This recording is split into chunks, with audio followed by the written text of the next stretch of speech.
ராஜா, ராஜாதி ராஜன். இந்த ராஜா நேற்று இல்லை, நாளை இல்லை, எப்பவும் நீ ராஜா.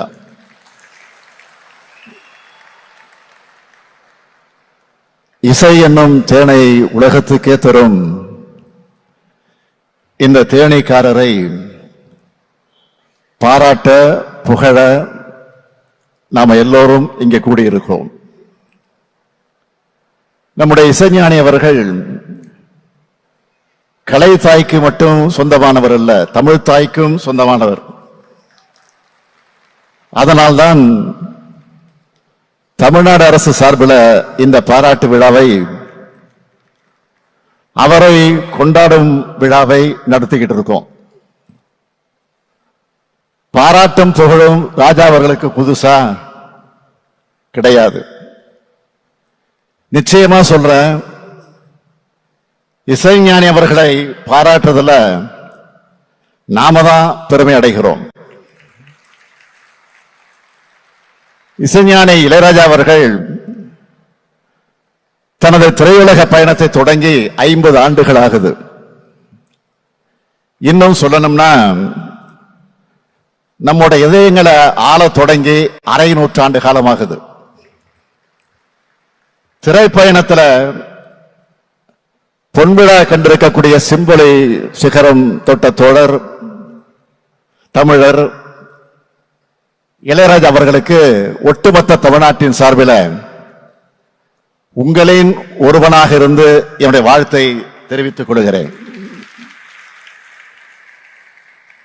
பண்ணைபுரத்திலிருந்து புறப்பட்டு இந்த மனிதர் திறமையும் உழைப்பும் இருந்தா எப்பேற்பட்ட உயரங்களையும் அடையலாம்னு எல்லா மனிதர்களுக்கும் எடுத்துக்காட்டா திகழ்ந்து கொண்டிருக்கிறார்.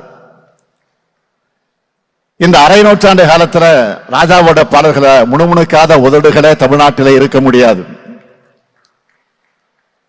ராஜாவோட பாடல்களை மனதில் ஏற்றி தங்களுடைய இன்ப துன்பங்களை பொருத்தி பார்க்காத மனிதர்களே இருக்க முடியாது.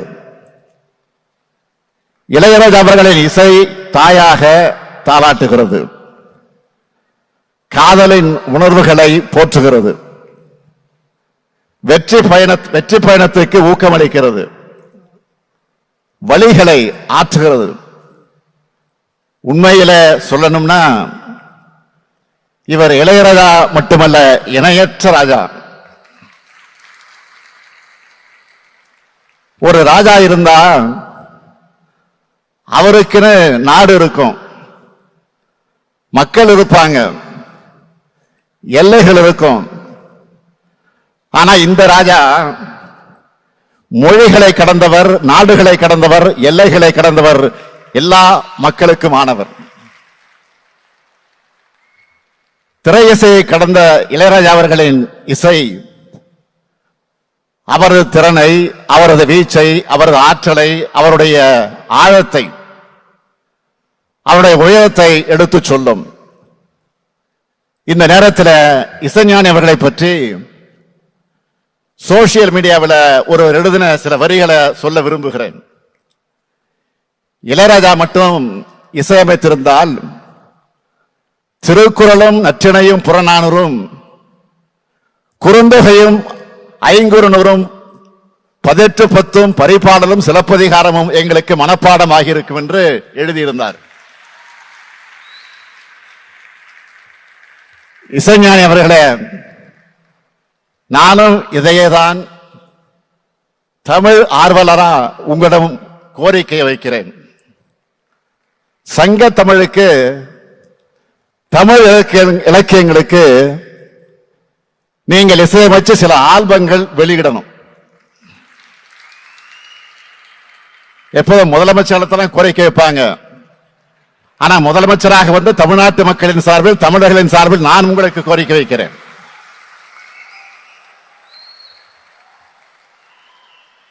இசை ஆளுமையும் தமிழ் புலமையும் கொண்ட நீங்க இந்த கடமையை செய்யணும்.